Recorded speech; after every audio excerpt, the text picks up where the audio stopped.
So good morning, welcome. This is our Sunday service for March 25th and our oldest daughter's birthday. We have to remember to call her when we leave. It's strange to have a 27-year-old daughter in a few years. We're going to have one that's 30. Isn't that funny? So welcome everybody. First of all, thank you to Aum Now for that beautiful musical accompaniment. Give them a hand. I mean, isn't that just lovely? It really takes us into a deep place of being. So thank you very much. And welcome to our guest speaker today, Dr. Mahees Sadhu. If you remember, he was here 2 weeks ago with his beautiful partner, Reverend Ayana Mojica, and they did a kind of a two-part series. 2 weeks ago was about the divine feminine, and today is going to be about the divine male. So congratulations to all the men in the room here today. You're going to get a really nice treat. So they have a lovely workshop this afternoon that I hope some of you will stay for.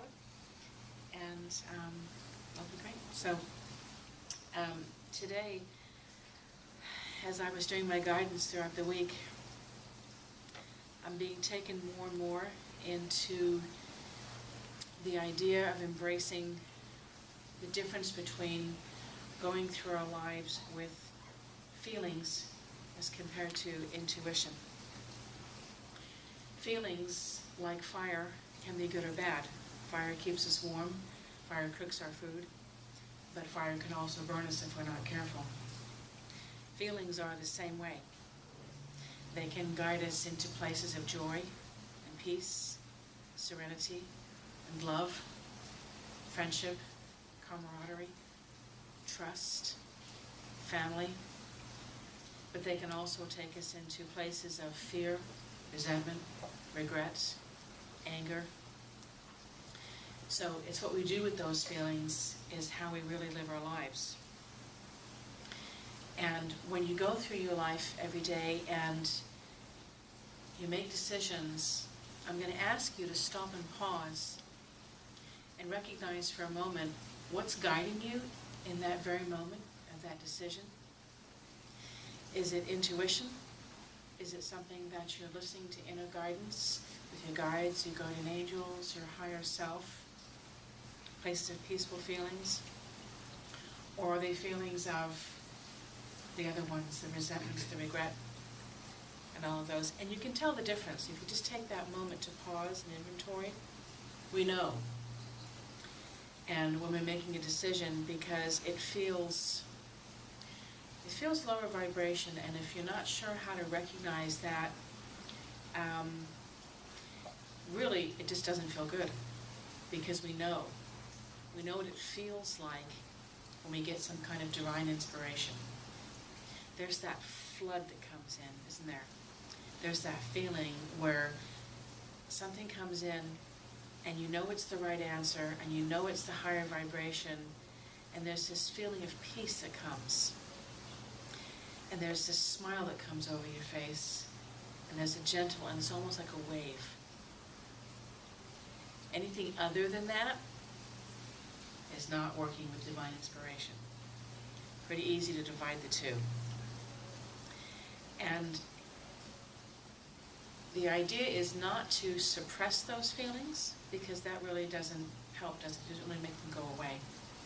Pushing them down, it's kind of like taking a bunch of old junk and you don't want to look at it anymore, so you throw it in the closet.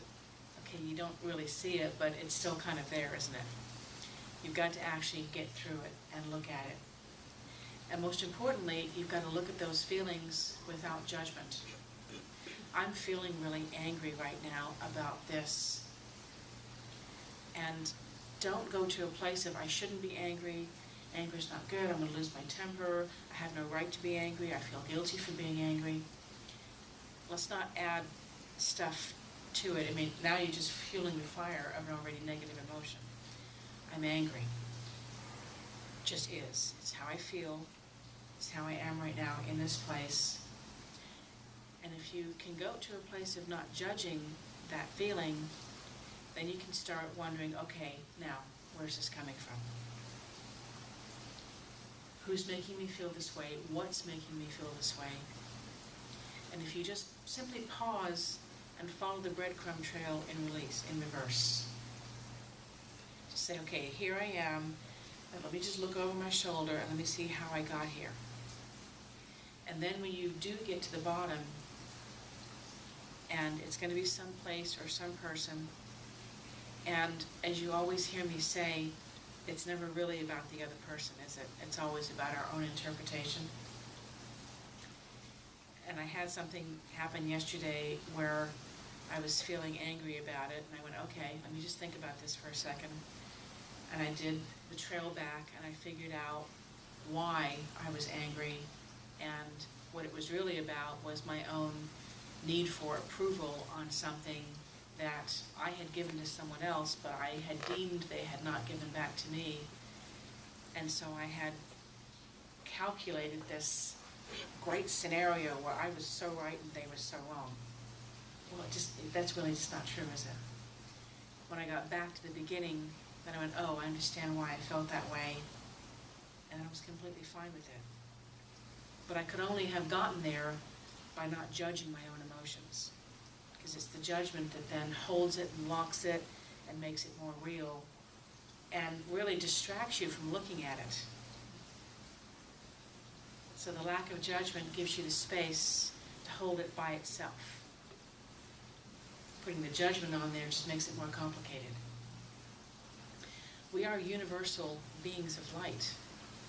Everything that we do is coming from an inspired source. It's whether we choose to listen to it or not, and choose to allow the feelings to be our guide. So I'm starting a mentorship program next week, and I really wasn't sure how to go about it, but I'm starting to get some ideas of what it's going to look like. And in the mail a couple of days ago, this book arrived, and it was called The Practice, by a chiropractor in Chicago, Dr. Keith Jordan. And I opened the mail, it was there, I put it on my desk. There was no letter, just the book and a business card. And so I had it sitting on my desk the last couple of days. And I thought initially I would make the phone call to find out if this gentleman would like to do an article for a magazine. That's why I held on to the book. My first thought was, I don't have time to read a book right now. A million things to do. But as I left the office on Friday, I was planning on working at home yesterday on a manual. And for some reason, I just reached out and I grabbed the book and took it home with me. And as I was driving home, my guidance said, read the book tomorrow instead of doing your manual. And so I argued, of course, because I tend to do that. And I said, but I need to get the manual done. And I just heard again, really patiently, lovingly, read the book instead of doing the manual. I went, okay. I still have attitude with my guidance sometimes. But I went home yesterday and I spent the day, I sat in a chair and I put my tea beside me and I read through the book. I didn't get all the way through, but that was exactly the topic of the book, and it was called The Practice. And the practice was getting into a place of working through discerning if you're going with feelings or if you're going with inspiration. And this Dr. Keith Jordan that wrote this book said, would you like to believe that it's possible that you could go through your entire life without feelings? That you could go 100% on intuition? And I've never heard that before, because joy and peace and love, those aren't necessarily feelings, those actually come from inspiration. Those are simply how we are. And so he was actually taking it to a level farther and saying that feelings are only the negative ones. That the ones that are joy, inspiration, love, that is how we are. That is not a feeling that we have, that is our natural state of being. And so then he even took it that level farther and said, what if you could decide to live a life without feelings? So think about that for a second. What would it be like if we all went around in a state of being purely in a homeostasis of just being...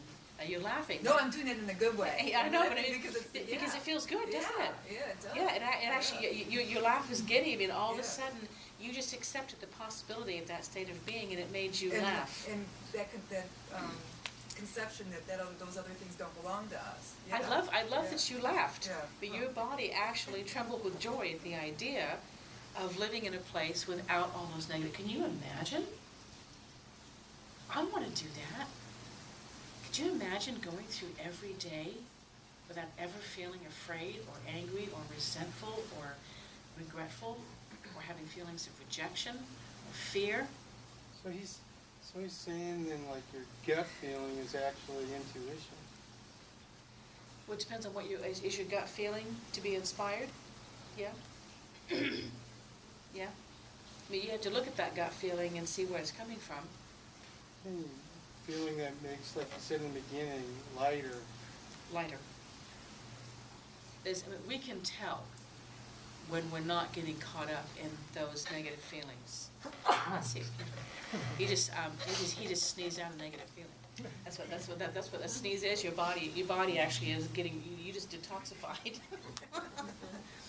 I sneeze all the time when I'm getting rid of negative feelings. Yeah, so he's basically saying that if you can live every day, and it takes a while, it would take practice, and he's going through this idea of having you inventory everything all the time and saying, is this a feeling or is this intuition?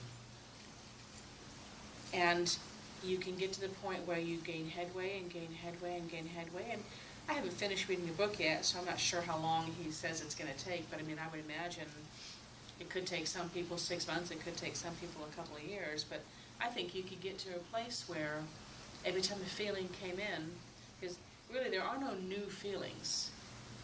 All the feelings that we have are coming from an experience that we had that then, when we go through our day right now, all these negative feelings are coming from previous experiences that we've assigned a feeling to.